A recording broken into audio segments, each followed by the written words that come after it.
함께 나누신 하나님의 말씀은 에베소서 6장 13절입니다. 에베소서 6장 13절입니다.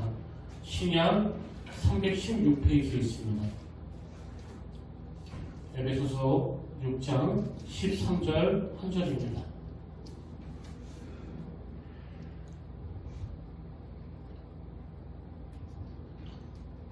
다 찾으신 줄로 믿고 우리 다 제 화면을 보시면서 다 같이 한 목소리로 공독하시겠습니다. 시작. 그러므로 하나님의 전신갑주를 취하라. 이는 악한 날에 너희가 능히 대적하고 모든 일을 행하되 성이 되야니라. 아멘. 할렐루야. 반갑습니다. 우리 옆사람들 오늘은 이렇게 인사하기를 원합니다. 명절 잘 보내셨습니까? 명절 잘 보내셨습니다. 네, 지치고 힘든 모든 육신들을 하나님께서 다시 회복시켜 주실 줄로 믿습니다. 하나님께서 놀라운 은혜로 여러분들의 삶 가운데 역사하실 줄로 믿습니다. 지난 시간에 우리는 이 하나님의 전신갑주를 입으라 이 큰 주제를 바탕으로 이 말씀에 관련된 이 전체 세 가지와 또 이 말씀이 주는 두 가지 의미를 함께 살펴보았습니다. 그래서 오늘은 총체적으로 이 13절 말씀을 가지고 우리가 왜 하나님의 전신갑주를 입어야 되는지, 왜 취해야 되는지를 살펴보고 이제 다음 시간부터 이 하나님의 전신갑주에 해당하는 그 6가지 항목들, 진리의 허리띠, 의의 호심경, 또 평안의 복음의 신발, 믿음의 방패, 그리고 구원의 투구, 마지막으로 성령의 검, 이 항목들에 대해 구체적으로 이제 다음 시간부터 나눠보려고 하는데요. 자, 오늘 우리가 살펴볼 말씀은 이 13절 딱 한 절입니다. 그러므로 하나님의 전신갑주를 취하라. 이는 악한 날에 너희가 능히 대적하고 모든 일을 행하기에 서기 위함이라. 여기 보면 사도 바울이 지난 시간에 이어서 다시 한번 우리가 왜 하나님의 전신갑주를 취해야 하는지 그 이유에 대해서 설명을 하고 있는데요. 두 가지 이유를 제시합니다. 그 첫 번째 이유가 뭐냐니까 우리가 왜 하나님의 전신갑주를 취해야 하냐면 이 악한 날에 능히 대적하기 위하여. 그리고 한번 두 번째 이유는 모든 일을 행하기에 서기 위해서. 이렇게 사도 바울이 전신갑주를 취해야 되는 두 가지 이유를 설명하고 있는데요. 저는 이것들을 다 풀어가지고 오늘 본문 13절에 나오는 세 포인트, 세 표현, 세 단어를 중심으로 오늘 말씀들을 풀어나가려고 합니다. 자, 이 점을 생각하시면서 화면으로 이 13절을 다시 보십시오. 그러므로 하나님의 전신갑주를 취하라. 첫 번째 포인트가 악한 날에, 이게 우리가 살펴볼 첫 번째 단어이고요. 그 다음 두 번째 포인트가 너희가 능히 대적하고, 그러고 나면 마지막 세 번째 포인트가 모든 일을 행하기에 서기 위함이라. 그래서 왜 우리가 전신갑주를 취해야 되느냐? 이는 우리가 악한 날에 능히 대적하고 서기 위함이라. 여러분, 제가 왜 이 세 가지 항목에 관심을 가지는가 하면요, 이 세 가지 항목 다 우리가 왜 하나님의 전신갑주를 취해야 하는지에 대한 그 궁극적인 이유들을 이 표현 속에서 다 담고 있기 때문입니다. 그래서 이제 이 세 가지를 살펴보려고 하는데요. 여러분, 하나님의 전신갑주를 취해야 할 세 가지 이유 중에 그 첫 번째가 뭐냐? 이 시대가 악한 날이기 때문에 그렇습니다. 악한 날에. 이는 악한 날에 너희가 능히 대적하고. 그 길성남 교수님이 쓰신 책에 보니까 이 악한 날에 대해 두 가지로 풀어서 이렇게 설명하더라고요. 첫째로 이 악한 날이라는 것은 성도들이 악한 영들의 공격에 직면하는 매일매일을 가리킨다. 그런가 하면 두 번째로 이 악한 날이라는 건 악한 영들이 더욱 강한 힘으로 공격을 감행하는 특별한 박해나 시험의 때를 가리킨다. 이 악한 날의 의미를 이렇게 두 가지로 설명하는 걸 제가 봤는데요. 한 번 더 제가 읽어드릴게요. 여기서 말하는 악한 날이라는 건 첫째, 성도들이 악한 영들의 공격에 직면해 있는 매일매일을 가리키고, 그러다 보면 두 번째 의미는 악한 영들이 더욱 강한 힘으로 공격을 감행하는 특별한 박해나 시험의 때를 가리킨다. 어떤 면에서는 이 설명이 우리 현실하고 너무 와닿았기 때문에 저는 참 두려움으로 다가오기도 합니다. 이번에도 명절을 앞두고 제 아내와 함께 그 동지방 감리사님께 인사를 드리러 갔더니 그 목사님 이런 말씀을 하시더라고요. 나는 이제 나이가 장정 들어가지고 그 목회가 얼마 남지 않았지만 앞으로 이 목회가 더 힘들고 더 어렵고 더 많은 시련이 찾아올 텐데 우리 후배 목사님들을 이것을 어떻게 감당할지를 생각을 하면 너무 마음이 아프다 그런 말씀을 하시더라고요. 그리고 보면 예전에 남문희 목사님도 똑같은 말씀을 하셨습니다. 그 부교육자들을 모여놓고 앞으로 자네들이 겪어야 될 이 목회 환경은 정말 상상을 초월하기 때문에 그 정도 목회 준비해가지고는 안 된다. 정말 정신을 바짝 차려야 된다. 그런 말씀들을 자주 하시는데요. 사실 그때는 그게 무슨 말씀인지 잘 몰랐죠. 그러나 요즘에 시간이 갈수록 그때 우리를 향하신 선배 목사님들의 근심 어린 조언과 또 충고들이 제 마음에 너무 절실하게 와닿는 겁니다. 왜 그런가 하니까 지금 우리가 겪고 있는 이 모든 일들이 예전에는 상상조차도 할 수 없었던 그런 일들 아닙니까? 여러분 이 길성남 교수님의 말씀하신 것처럼 이 악한 날이 더욱 강한 힘으로 공격을 감행하는 특별한 박해, 특별한 시험의 때라고 한다면 지금 그 해석 그대로 이루어지고 있는 거 아닙니까? 사실 지금 이 코로나19라고 하는 이 상황 자체가요, 이게 특별한 박해, 특별한 날이 일어나는 거라고 저는 생각합니다.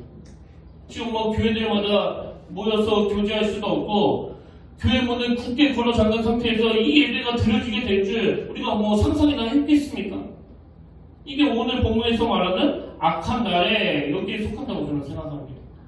그리고 이 코로나19로 인해 가지고 이 예배에서 함께 예배를 못 드리는 이 정도를 가지고 우리가 힘들다고 할 수 없는 게요. 지금 그런 것들로 시작이 돼서 파생되는 말로 다 할 수 없는 수모와 수치들. 여러분 지난 시간에 그 뉴스 기사하고 사진들을 다 보셔서 아시잖아요. 이런 환경과 상황과 또 여건들로 우리로 하여금 계속 긴장하지 않으면 안 되기 때문에 무엇보다도 우리가 이 11절에 있는 마귀의 관계에 대해서 정확하게 알고 있어야 된다고 저는 생각합니다. 이 마귀의 관계가 뭐라고 그랬습니까? 속이려는 의도로 꾸미는 교활한 음모. 이게 마귀의 관계라고 지금 말씀드렸는데요. 바로 이 마귀의 관계, 마귀의 이간질로 지금 얼마나 많은 교회들이 몸살을 앓고 있는지 모릅니다. 며칠 전에도 동계 목사님이 눈물로 제게 호소를 하는 게 이 목회가 안 된다는 거예요. 목회가. 교회 안에서 심지어 당회 안에서 편이 갈라져 이러지도 저러지도 못하는 그런 고충을 토로하는 동계 목사님들이 있습니다.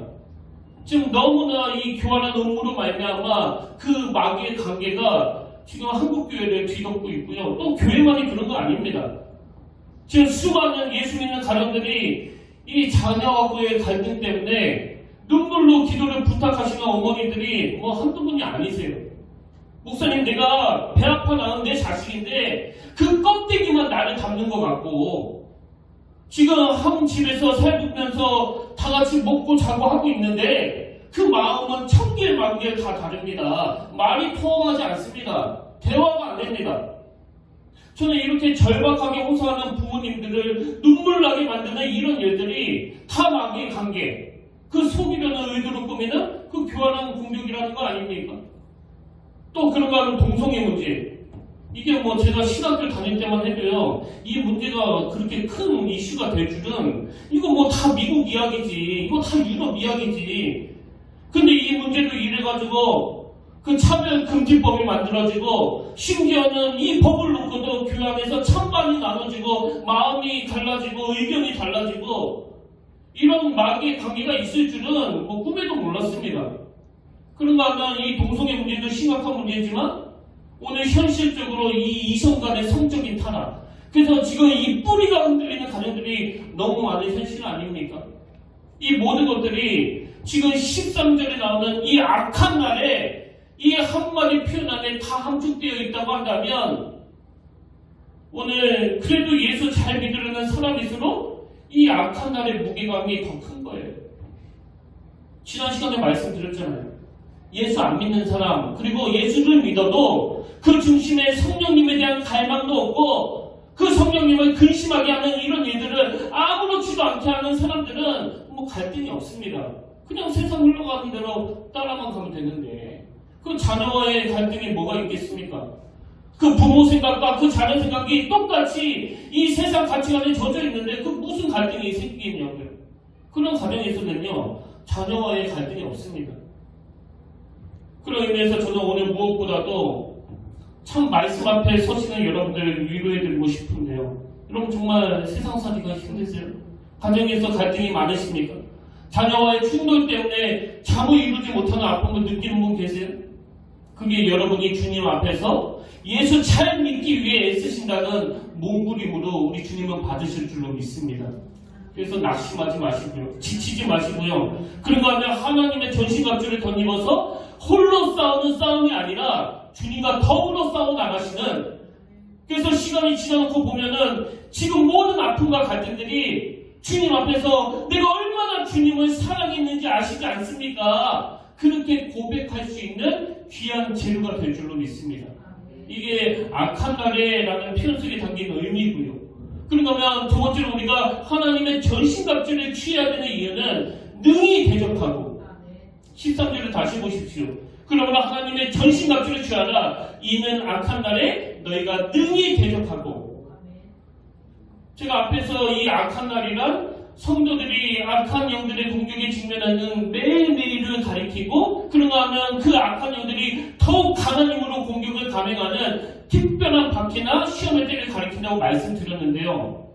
여러분, 갈수록 이 강도가 세지는 무서운 악한 날, 우리가 이것을 잘 이겨내기 위해서는 매일매일의 삶 속에서 하나님의 전신갑주를 취하고 매일매일의 삶 속에서 그것과 싸워야 된다는 겁니다. 저는 그런 생각을 하거든요. 우리가 하나님의 전신갑주를 취한다는 이 말씀 속에는 난 더 이상 물러서지 않겠다, 나는 이 공격을 피하지 않겠다, 그런 의지가 내포되어 있는 말씀이라고 저는 생각합니다. 근데 우리는 어떻습니까? 히브리서 12장 4절, 너희가 죄와 싸우되 아직 피 흘리기까지는 대항하지 아니하고. 여러분, 이건요 내가 피 없이 될 일이 아니에요. 도망다녀서 될 일이 아닙니다. 싸워야 돼요. 맞서야 됩니다. 그래서 지금 여기에 내가 능히 대적하고 라는 말씀 속에는 어떠한 경우라도 나는 이 싸움을 피하지 않겠다는 의지적인 결단, 이게 우리에게도 필요하다는 그 얘기거든요. 그래서 저는 에베소서 6장 말씀을 나눌 동안에 오늘 예배를 드리는 여기에도 은혜가 필요하지만 우리 마음에 어떤 결이 어떤 결단이요? 나는 더 이상 물러서지 않겠다, 나는 피 흘리기까지 싸워야 되겠다, 그런 마음의 결단이 오늘 하나님의 은혜로 저와 여러분에게서 일어나기를 원합니다.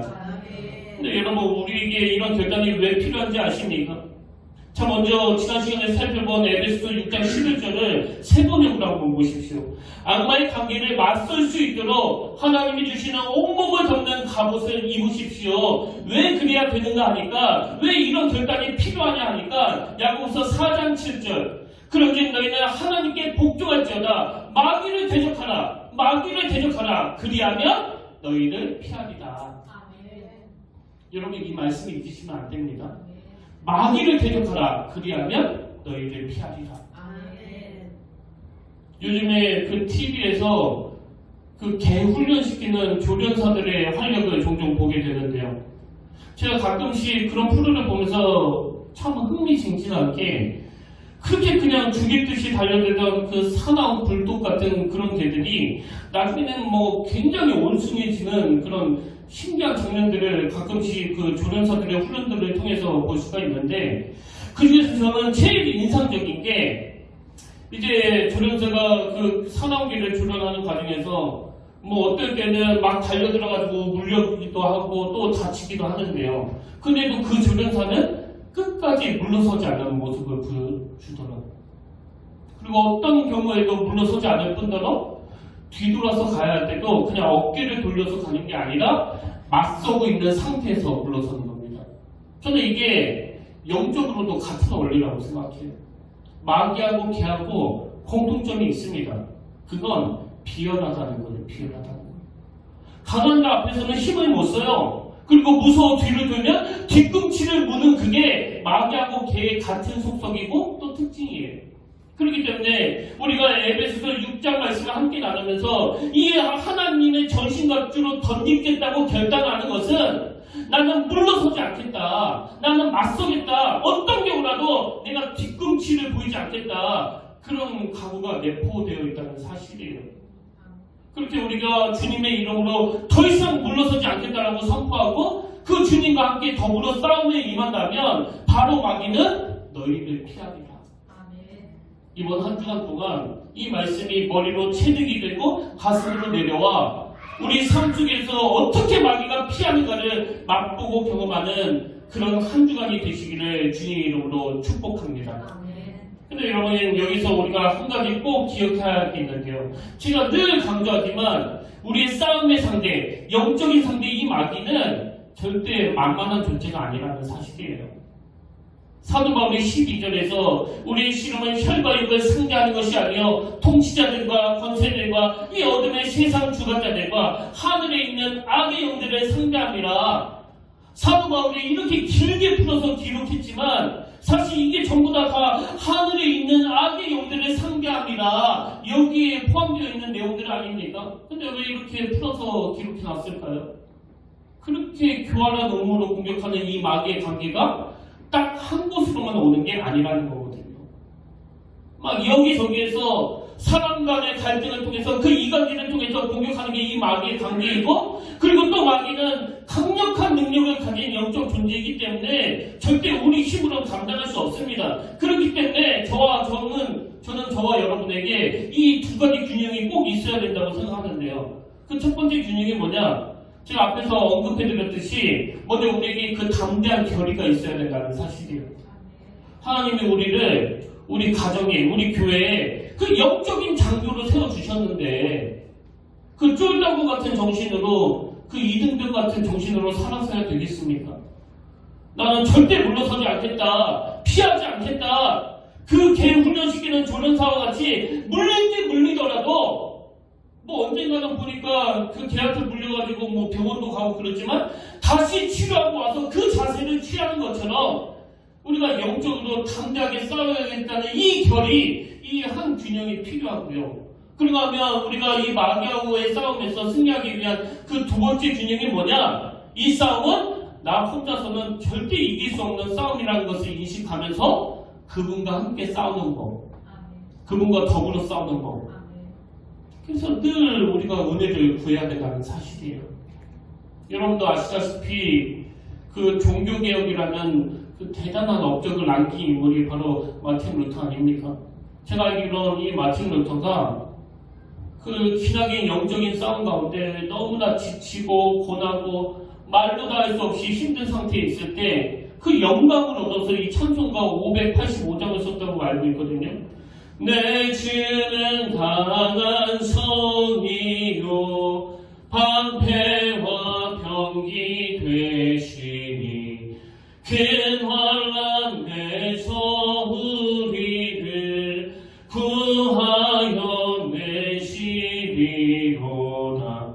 여러분, 저는 저 찬양이 참 그분의 여기저기 물리고 뜯기고 피 흘리는 그 상황에서도 절대 물러서지 않는 그 결의의 참 모습이 느껴져서 제 마음에 저 찬양이 뭉클뭉클하게 다가왔지만요, 저를 더 결의하게 만드는 건 2절 가사에 있습니다. 2절 가사가 이렇습니다.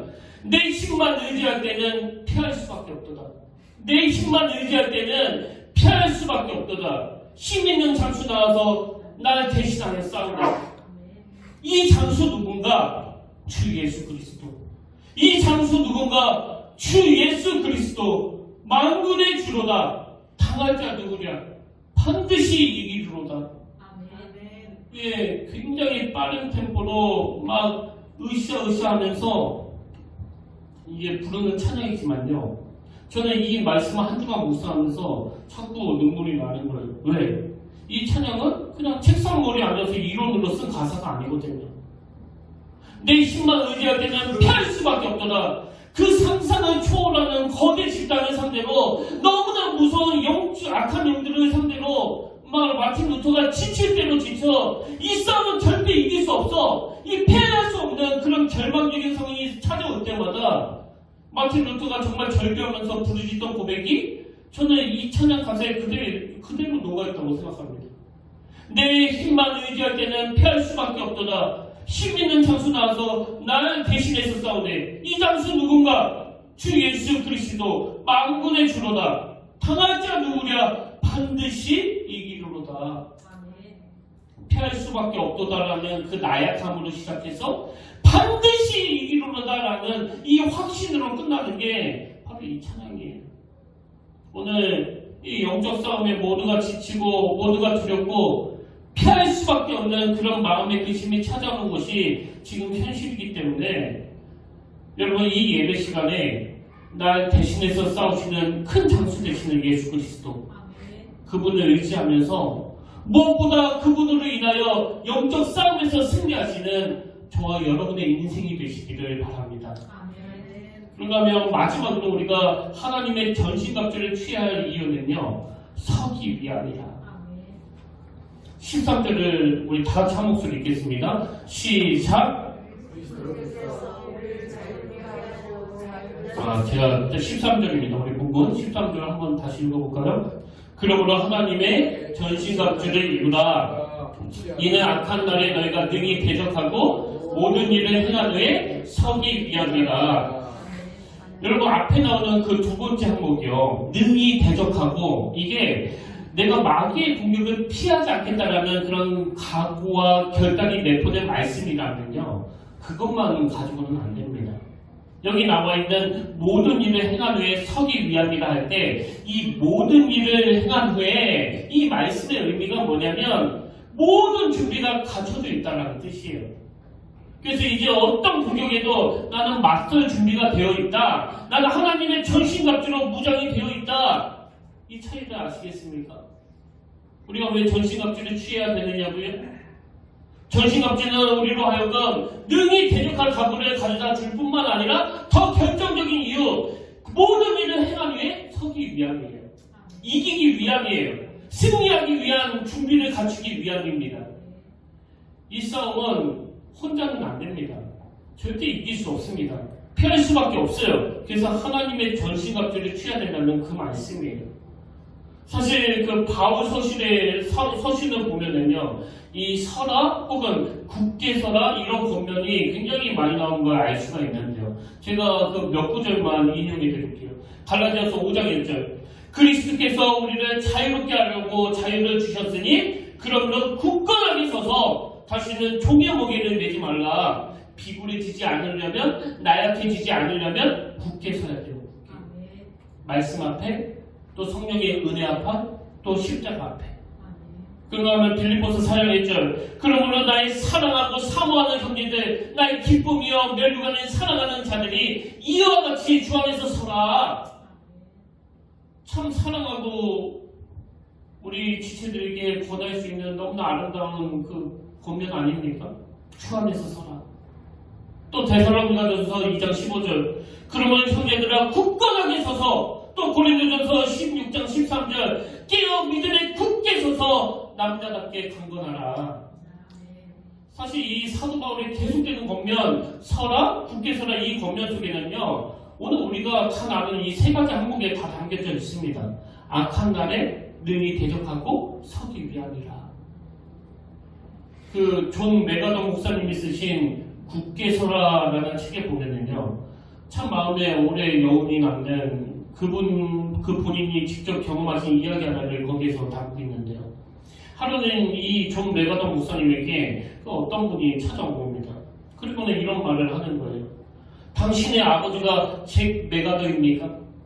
당신의 아버지가 30년 전에 어떤 두 남자와 함께 부흥회를 열기 위해 아일랜드에 찾아왔을 때 제가 그 집회에서 은혜를 받고 말씀에 눈을 뜨고 그리고는 내가 목사가 되었습니다.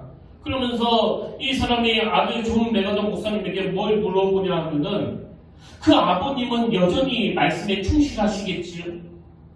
그래서 아들 되는 이 존 메가더 목사님이 당연히 이렇게 말했습니다. 그럼요, 여전히 충실하십니다. 변함이 없으세요. 그랬더니 그 사람이 연이어서 이렇게 묻는 겁니다. 너무너무 감사하네요. 근데 그때 함께 오신 다른 두 분은 어떻게 됐습니까? 존 메가더 목사님이 이렇게 대답을 했습니다. 유감스럽게도 한 분은 변절하셨고 다른 한 분은 알코올 중독으로 돌아가셨습니다. 이 이야기가 한편으로는 저에게 비장한 각오를 가져다 주지만 다른 한편으로는 굉장히 두려움으로 다가오더라고요. 내 힘만 의지할 때는 반드시 패할 수밖에 없다는 것. 끝까지 하나님의 전신갑주로 무장하지 않으면 저의 내일이 어떻게 될지도 모른다는 것이 이 나약한 육신을 가진 인간의 모습이라는 것. 그때 함께 오신 두 분은 어떻게 됐습니까? 유감스럽게도 한 분은 변절하였고 다른 한 분은 알코올 중독으로 돌아가셨습니다. 저는 이 글을 읽는데요. 제가 몇 주 전에 인용해 드렸던 그 클린턴 교수님의 논문이 떠오르는 거예요.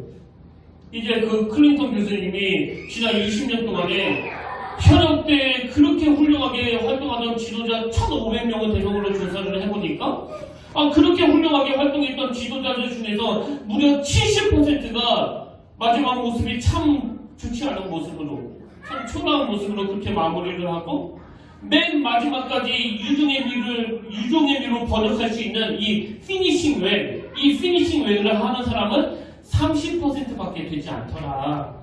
그런 말씀을 제가 드렸었는데요. 여러분, 그 조사 결과가 너무 충격 아닙니까? 너무 존경하고 너무 흠모하는 목사님 10명 중에 7명이 끝까지 피니싱을, 유종의 미를 거두지 못하고 실족한다. 이게 통계라는 거예요, 통계.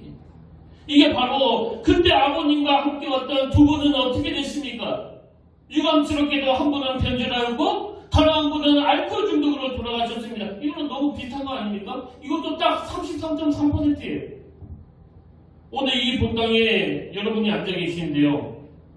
여러분 중에 70%가 실족을 한다고 하면 정말 등골이 오싹한 거 아닙니까? 그래서 우리가 더 긴장해요. 에이, 나는 아니야. 베드로가 그래서 망했습니다. 저는 오늘 결론을 이렇게 맺기를 원합니다. 저는 이 평택교회에 와서 여러분들에게 참 많은 사랑의 빚을 진 사람이에요.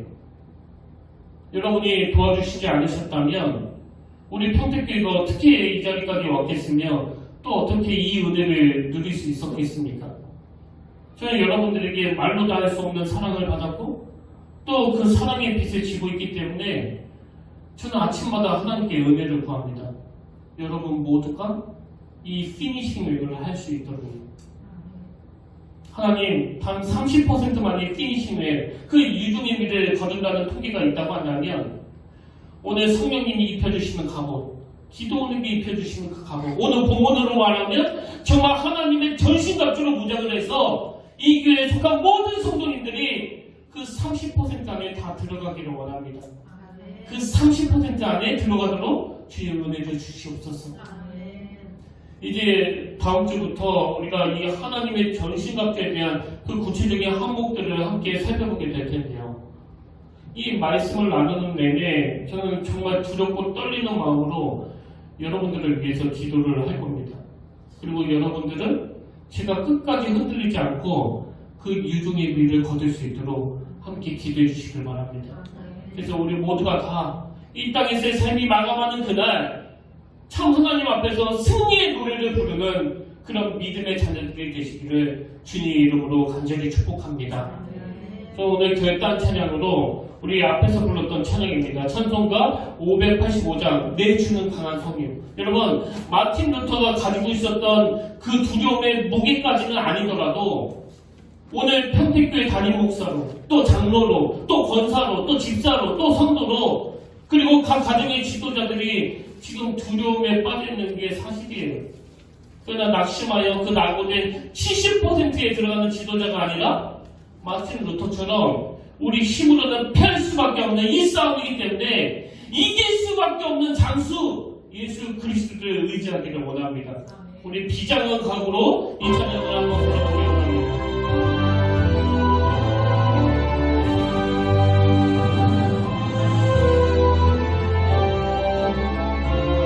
내 주는 강한 성이요 내 주는 강한 성이요 방패와 병기 되시니 그 바람 앞에서 그리는 그 바람 되시니라 내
있습니다. 말할 수 없는 두려움으로 이 자리에 섰습니다. 나의 힘으로는 패할 수밖에 없습니다. 아버지, 그 악한 영혼을 상대할 수가 없습니다. 그래서 마틴 루터의 마음으로 주님 앞에 간절히 기도합니다. 힘 있는 장수 예수 그리스도, 내가 그분을 더 의지하게 하여 주시옵소서. 내가 그분을 더 붙잡게 하여 주시옵소서. 아버지, 굳게 서서 잘 준비되어 전신갑주로 무장해서 끝까지 주님 앞에 설 때까지 달려가기를 원합니다. 오늘 위축되고 있는 한국교회와 모든 성도들이 하나님의 놀라운 은혜로 다시 활력이 넘치게 하시고 성령님의 지도와 능력으로 끝까지 흔들리지 않는 피니싱을, 유종의 미를 잘 거두는 주님의 자녀들이 될 수 있도록 인도하여 주시옵소서. 그렇게 인도하여 주실 줄 믿사오며 예수님 이름으로 기도드립니다. 아멘. 저는 오늘 마지막 찬양으로 이 세상의 욕 시험이 이 찬양을 함께 부르고 이제 그 축도력 예배를 마무리하려고 하는데요. 여러분, 여기 가사에 보니까 이 가사가 딱 우리 현실이에요. 세상의 욕 시험이 내게 몰려올 때 그 다음 가사가 나의 힘으로 그것들 모두 이길 수 없네. 그 다음 가사도 현실입니다. 거대한 폭풍 가운데 위축된 나의 영혼, 어찌할 바를 몰라 헤매이고 있을 때 오늘 하나님이 우리에게 굳건하게 서라고 말씀하시는데 이 예배에 우리 다 자리에서 일어나서 주님을 찬양하길 원합니다. 우리 오늘 말씀을 기억하시면서 또 가사를 기억하시면서 우리가 뭘 해야 되는지 주님의 간절히 사모하시면서 우리 함께 이 찬양 불러보고 예배를 마치도록 하겠습니다.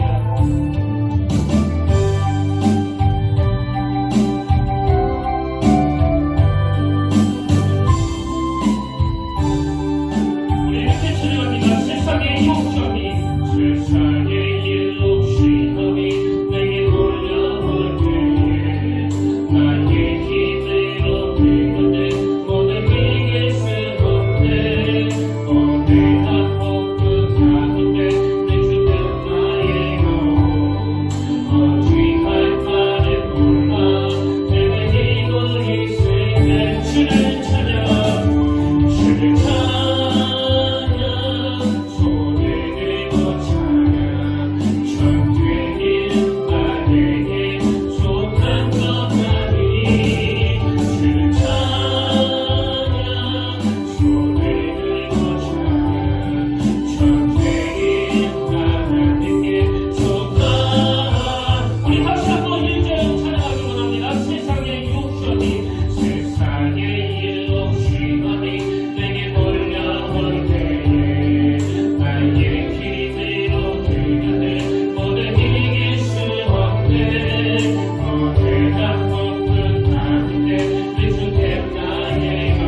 수 없는 악한 세력에게 내가 더 이상 물러서지 않겠다, 맞서 싸우겠다, 그렇게 전쟁을 선포하며 성령님이 입혀주시는 하나님의 전신갑주를 입고 내 발걸음을 옮기기를 원합니다.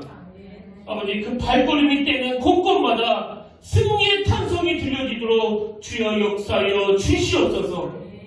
이제는 우리 주 예수 그리스도의 은혜와 하나님 아버지의 다함없는 사랑과 성령님의 감동, 감화, 위로부터 충만하심의 역사가 지금 여러 일들로 지쳐있지만 마틴 루터처럼 끝까지 포기하지 않고 큰 장수 되시는 예수 그리스도, 그분을 의지하며 그분과 더불어 싸우기를 원하는 모든 주의 자녀들 머리 위에 지금부터 영원토록 함께 계시기를 간절히 축원하옵나이다. 아멘.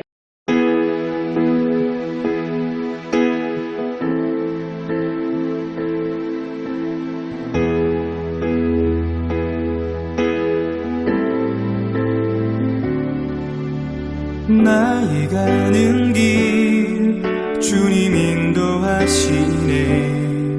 그는 보이지 않아도 날 위해 일하시네. 주 나의 인도자 항상 함께 하시네. 사랑과 힘 베푸시며 인도하시네. 인도하시네.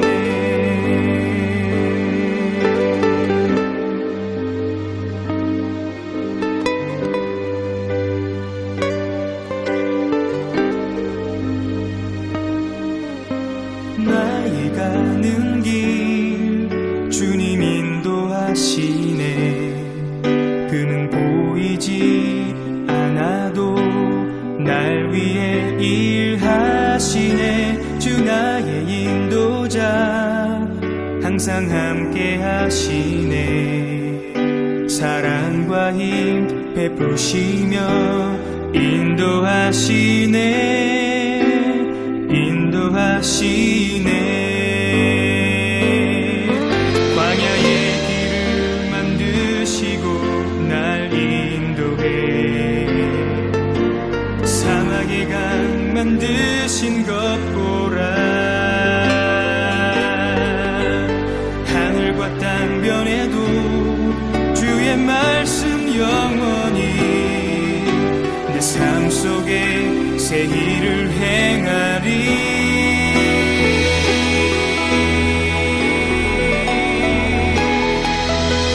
나의 가는 길 주님 인도하시네. 그는 보이지 않아도 날 위해 일하시네. 주 나의 인도자 항상 함께 하시네. 사랑과 힘 베푸시며 인도하시네.